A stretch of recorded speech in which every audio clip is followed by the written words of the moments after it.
warahmatullahi wabarakatuh. Kembali lagi di channel Cerdas Kimia. Teman-teman, kali ini kita masih akan membahas soal-soal KSNK Kimia tahun 2020. Dan di video kali ini kita akan membahas nomor 26 sampai dengan nomor 30, yaitu nomor terakhir ya. Oke, kita mulai dari nomor 26. Toluena dapat mengalami reaksi substitusi elektrofilik. Di antara kelima bereaksi di bawah ini yang akan menghasilkan produk pada posisi orto dan para toluena adalah, jadi teman-teman ini adalah soal yang berkaitan dengan reaksi substitusi kedua ya, karena ini kan toluena. Toluena itu kan kalau kita gambarkan strukturnya itu akan menjadi seperti ini ya teman-teman, seperti ini. Nah, dia punya ikatan rangkap yang terkonjugasi. Teman-teman, walaupun suatu senyawa aromatik itu mempunyai ikatan rangkap, tetapi ingat bahwa dia tidak bisa mengalami reaksi adisi. Seperti hanya alkena itu dia nggak bisa. Jadi suatu senyawa aromatik itu mengalaminya adalah reaksi substitusi. Substitusi apa? Substitusi elektrofilik ya. Jadi bukan substitusi nukleofilik, tetapi substitusi elektrofilik. Sehingga kalau substitusi elektrofilik, maka ini nanti bereaksinya dengan suatu elektrofilik, atau simbol dari elektrofilik itu adalah E+. Jadi elektrofilik itu kan penyuka elektron. Kalau dia menyukai elektron berarti dia sendiri bermuatan positif ya. Jadi ini E+. Sehingga untuk nomor 26 ini dari opsi A sampai E kita pilih aja mana nih yang elektrofil gitu loh. Kemudian di soal ada keterangan bahwa akan menghasilkan produk pada posisi orto dan para toluena. Nah, ini tidak jadi masalah ya teman-teman, karena ini dia kan punya CH3 ya. Toluena itu punya gugus CH3, di mana CH3 ini adalah suatu pengarah apa nih? Pengarah orto dan para. Jadi bisa elektrofilnya nanti bisa pada posisi orto maupun pada posisi para. Sehingga kuncinya di soal nomor 26 ini kita harus mencari mana bereaksi yang bersifat elektrofil atau mana yang dia elektrofil. Nah, kita mulai dari yang A. Yang A ini CH3MgBr ini bisa kita tuliskan juga sebagai RMGX ya teman-teman. RMGX ini adalah reagen ya, atau reaksi Grignard.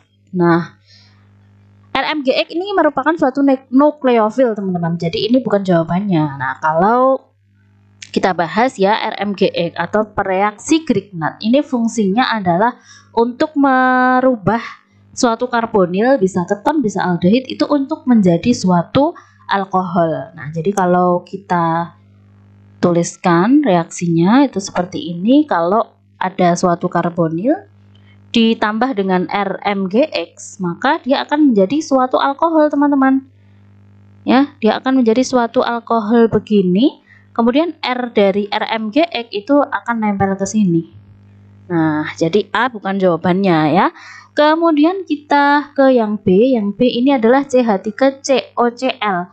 Kalau saya tuliskan CH3COCl, saya tuliskan di sini ya, CH3COCl. Ini Cl-nya ini di sini dia bersifat negatif, dan COCH3 dia tentu saja bersifat positif, sehingga COCH3 ini bisa menjadi atau bisa merupakan suatu elektrofil gitu loh. Jadi jawabannya adalah yang B. Kalau kita mau tuliskan reaksinya juga bisa ya. Jadi tadi di soalnya adalah toluena seperti ini. Kemudian ini kita reaksikan dengan CH3COCl. CH3COCl, dimana ini kan asil klorida ya teman-teman. Jadi nanti reaksinya namanya adalah asilasi. Nah, di sini yang bereaksi yang COCH3-nya ya, karena yang plus tadi kan itu ya, yang elektrofil tadi kan itu, sehingga hasilnya itu adalah ini bisa pada posisi orto. Jadi di sini ada COCH3, atau pada posisi para. Ya, kalau para berarti gambarnya menjadi seperti ini, COCH3 gitu ya. Nah, jadi jawabannya adalah yang B. Kemudian kalau kita bahas yang C. Yang C ini ZNHG ini juga bukan ya teman-teman. Ini biasanya adalah menjadi pereaksi untuk mengubah gugus karbonil menjadi suatu alkil. Ini sama dengan yang D. Yang D ini kan H2N, NH2 ini juga sama teman-teman. Dia bisa juga merubah karbonil menjadi alkil. Nah, jadi kalau kita gambarkan di sini ya, yang C itu bisa seperti ini. Jadi ada karbonil, kemudian reaksikan dengan ZnHg, atau juga reaksi kedua juga bisa dengan H2N, NH2. Ini kan nukleofil juga ya. Nah, ini hasilnya adalah bisa menjadi R, kemudian CH2, jadi rantai lurus ya, jadi alkil. Nah, seperti ini teman-teman. Kemudian yang E, KMNO4. Kita tahu bahwa KMNO4 ini merupakan suatu apa nih? Oksidator. Jadi dia nanti kalau direaksikan dengan toluena justru akan mengoksidasi toluena menjadi apa nih kalau teroksidasi? Menjadi asam karboksilat. Jadi jelas yang E itu bukan. Sehingga jawaban dari nomor 26 adalah yang B. Oke, kemudian nomor 27. Di antara reaksi di bawah ini yang dapat digunakan untuk membedakan antara fenol dan asam benzoat. Jadi ini sama-sama turunan dari benzena ya teman-teman. Kita gambarkan dulu struktur dari masing-masingnya. Ada fenol. Fenol itu kan begini ya. OH gini ya, ini fenol. Dan asam benzoat. Kita disuruh membedakan antara fenol dengan asam benzoat dengan reaksi yang mana gitu ya. Baik fenol maupun asam benzoat ini keduanya merupakan sifatnya sama-sama asam ya teman-teman. Jadi sama-sama asam. Ini juga asam, kemudian asam karboksilatnya jelas dia asam. Tetapi kalau ditinjau dari kekuatan asamnya, maka asam karboksilat ini lebih asam. Lebih asam dibandingkan dengan fenol. Nah, mana yang bisa membedakan keduanya? Oke, kita mulai dari A. A di sini adalah CH3Cl, FeCl3 ini katalisnya ya teman-teman. Fenol maupun asam benzoat ini bisa ya bereaksi dengan CH3Cl. Keduanya sama-sama bisa bereaksi dengan CH3Cl. Namanya nanti reaksinya adalah alkilasi ya, alkilasi Friedel-Crafts ya. Yang B ini HNO3. HNO3 ini kalau direaksikan dengan fenol dan asam benzoat, keduanya bisa sama-sama bereaksi. Namanya adalah nitrasi. Kemudian yang C ini seperti nomor 26 tadi, ini adalah CH3COCl, FeCl3 adalah katalisnya. Bisa ya, keduanya bisa bereaksi dengan CH3COCl. Namanya adalah reaksi asilasi. Ya, substitusi juga reaksinya, substitusi elektrofilik. Kemudian yang D, Cl2 dengan katalis FeCl3. Cl2 ini kan halogen ya teman-teman. Jadi keduanya sama-sama bisa bereaksi dengan Cl2. Kita kenal reaksinya dengan nama halogenasi ya. Dan tinggal yang E. Jadi jawabannya adalah yang E teman-teman. Nah, pembahasannya bagaimana? Pembahasannya adalah seperti ini. Jadi fenol itu kalau direaksikan dengan NaHCO3. NaHCO3 itu kan garam ya teman-teman. Nah, jadi fenol kalau direaksikan dengan NaHCO3 itu dia tidak bereaksi, teman-teman. Jadi kalau dengan NaHCO3 ini tidak, sementara kalau asam benzoat dengan NaHCO3 itu dia akan menghasilkan suatu produk yang berupa seperti ini. Saya gambarkan di bawahnya ya, hasilnya ya. Seperti ini. Ini COO, jadinya Na-nya nempel ke sini, CONa plus H2CO3. Jadi H ini tadi kan digantikan oleh Na. Nah, digantikan oleh Na ke sini, kemudian H-nya ini nempel ke HCO3 min, berarti menjadi H2CO3. Nah, seperti ini. H2CO3 ini itu bisa terurai kan menjadi H2O dan CO2. Dimana CO2 ini adalah suatu gas yang bisa kita amati. Simulanya adalah asam benzoat itu bisa bereaksi dengan NaHCO3, di mana hasilnya nanti akan menghasilkan suatu karbon dioksida yang berwujud gas dan bisa kita amati. Sehingga untuk membedakan antara fenol dan asam benzoat bisa menggunakan NaHCO3. Jawabannya adalah yang E. Kemudian kita ke nomor 28. Reaksi 1 dan 2 yang paling tepat digunakan pada tahapan reaksi di bawah ini. Oke, adalah ditanya nih reaksi 1 dan 2-nya apa. Oke teman-teman, jadi Ini di soal nomor 28 ini ada kesalahan ya. Sebenarnya ini adalah maksudnya adalah aldehid. Ini H3C, kemudian COH. Nah, suatu aldehid itu bisa kita rubah menjadi struktur ini. Jadi yang ini ya, ini itu namanya adalah suatu sianohidrin ya teman-teman. Sianohidrin. Nah, aldehid itu bisa kita ubah menjadi sianohidrin dengan bereaksi HCN teman-teman. HCN, dimana nanti hanya ini akan masuk ke ini ya, akan masuk ke O dari karbonil ya, menjadi OH, lalu kemudian CN-nya masuk ke C-nya, masuk ke C yang mengikat O tadi gitu loh. Nah, hasilnya adalah seperti ini.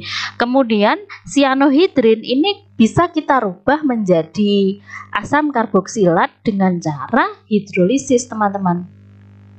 Namanya adalah hidrolisis. Nah, hidrolisis ini tentu saja namanya hidrolisis, pastinya dengan H2O pada suasana asam. Nah, jadi jawabannya adalah yang C ya, HCN dan H plus H2O. Jadi jawabannya adalah yang C.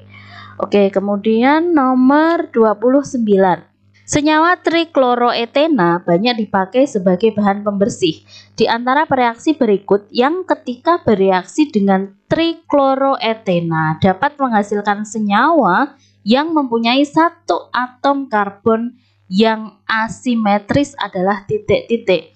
Jadi ada trikloroetena, kemudian direaksikan dengan apa? Akan menghasilkan atom karbon yang asimetris. Kita gambarkan dulu trikloroetena. Jadi ada etena, kloronya ada 3 karena tri. Jadi kloronya ada 3, bisa kita gambarkan seperti ini. Kemudian satunya ya pasti H gitu loh. Nah, ini direaksikan dengan apa yang akan menghasilkan atom karbon asimetris? Atom karbon asimetris itu boleh kita katakan nama lainnya adalah atom C chiral ya. Atom C chiral itu apa sih? Atom C chiral adalah atom C yang mengikat 4 gugus atau 4 atom yang berbeda semuanya. Kita mulai dari opsi A ya, Br2. Sebenarnya teman-teman nomor 29 ini sudah kelihatan jawabannya A gitu loh.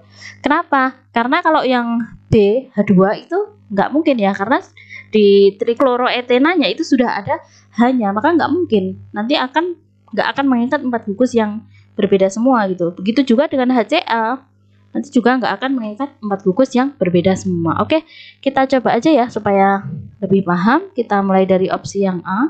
Jadi direaksikan dengan Br2. Kita gambarkan dulu trikloroetenanya ditambah dengan Br2. Ini reaksinya berarti kan adisi ya teman-teman. Adisi, nanti mengadisi ikatan lengkapnya ini. Jadi reaksinya adalah adisi. Jadi Br-nya nanti kalau Br2 itu kan boleh kita tuliskan begini ya. Satu ke sini, satu ke sana kan. Nah, sehingga nanti hasilnya adalah Cl, ini Br, kemudian ini tinggal 1 kan. Kemudian C, ini tadi H, Br, Cl. Nah, ini kan sudah kelihatan ya bahwa salah satu atom C itu mengikat 4 atom atau gugus yang berbeda. Kita buktikan ya. Kalau kita lihat C-nya yang ini, 1 dia mengikat H. Oke. Kemudian 2 dia mengikat Cl, 3 dia mengikat Br, 4 dia mengikat ini yang kus ini semua ini. Ya. Jadi 1C itu mengikat 4 gugus yang berbeda. Tadi kan pertanyaannya yang menghasilkan 1 atom karbon. Jadi 1 atom C chiral. Maka jawabannya adalah yang A. Nah, kalau kita coba dengan B dan C, kita coba dulu yang B, ini jelas dia udah kelihatan nggak mungkin ya. Gini ya. Cl, kalau kita reaksikan dengan H2, maka 1H ke C yang kanan, 1H ke C yang kiri. Maka hasilnya adalah ini Cl, kemudian 1H, ini H, Cl. Kita lihat di sini, kalau C yang ini, dia chiral nggak yang C ini? Nggak chiral ya, karena dia mengikat ini ada H, ada H. dua gugus yang sama gitu loh. Kemudian ini Cl, yang ini yang besar ini. Nggak mungkin karena dia nggak mengikat empat gugus yang berbeda. Oke, begitu juga dengan HCl. Nanti teman-teman boleh coba. Kalau HCl itu berarti nanti berlaku aturan Markovnikov ya. H dari HCl nanti menuju ke C yang punya H dari trichloroetenanya tadi. Oke, yang NaOH dengan NaCN itu juga nggak mungkin. Jadi jawaban nomor 29 adalah yang A. Oke, kemudian kita ke nomor 30.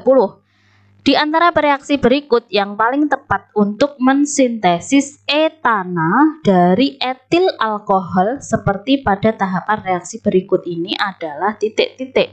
Jadi ada etanol, kemudian jadi ini ya, etil klorida, kemudian jadi etil magnesium klorida, kemudian jadi etana. Ini pakainya apa? Oke, kita lihat di sini.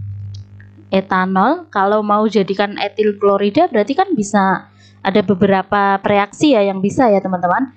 Jadi kalau ada etanol, ada CH3, CH2OH. Ini kalau kita mau jadikan etil klorida, kita reaksikan dengan yang pertama bisa dengan HX ya teman-teman. Kalau ini Cl ya berarti dengan HCl. Kemudian yang kedua bisa juga dengan PX5 ya. Nah, nanti hasilnya juga RX. Berarti nanti PCl5 gitu kan. Kemudian satu lagi, untuk menjadi etil klorida ini bisa direaksikan juga dengan SOCl2. Jadi diingat-ingat ya teman-teman, ini adalah reaksi substitusi ya. Jadi bisa dengan HX, bisa dengan PX5, bisa dengan SOCl2. Nah, sehingga ini sudah kelihatan kalau enggak jawabannya, kalau enggak A ya C gitu kan. Kalau enggak A ya C, berarti ini kan. Kemudian kita lanjutkan ke yang kedua ini. Dari etil klorida mau dijadikan ini CH3 CH2 MgCl. Ini kan berarti Grignard ya. Ini jadi R gitu ya. R Mg X. X-nya kan Cl-nya ini. Berarti ini kan Grignard, reagen Grignard. Nah, berarti kalau etil klorida mau jadikan Grignard ya dia ditambahi dengan logam Mg kan. Ya, jadi bisa A bisa C lagi. Oke, berarti kuncinya adalah di yang ketiga. Yang ketiga ini dari Grignard ini menjadi etana. Nah, Grignard menjadi etana ini jelas dia harus kita yang namanya hidrolisis. Kita hidrolisis. Kalau hidrolisis itu berarti dengan air ya. Dengan air pada suasana apa nih? Asam. Nah, jadi jawabannya adalah yang A. Oke, jadi nomor 30 jawabannya adalah yang A. Oke teman-teman, jadi untuk pilihan ganda sudah selesai. Nanti insya Allah kita lanjutkan ke bagian IC ya. Semangat ya. Wassalamualaikum warahmatullahi wabarakatuh.